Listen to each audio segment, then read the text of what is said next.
मला सांगा, सुख म्हणजे नक्की काय असतं? काय पुण्य केलं की ते घर बसल्या मिळतं?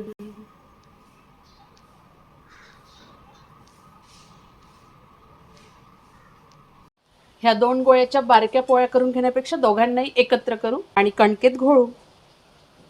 आता याची ना जाडी ना बारीक अशी पोळी लाटून घेऊ आणि हिला दोन्ही बाजूनी तव्यावर भाजून घेऊ. पहिल्यांदा अशी कोरडीच भाजून घ्यायची. आता या बाजूवर तुपाचे थेंब टाकून घेऊ. घरचं म्हशीचं तूप असेल तर चांगलंच, नसेल तर कुठलंही वापरा. आता दुसऱ्या बाजूवर घालावंच लागेल.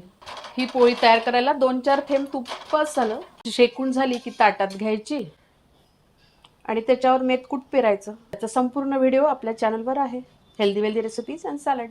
खाणं अजून सोपं करून घेऊ. याचा रोल तयार करून घेऊ. जेवण तयार आहे, घ्या मग खायला.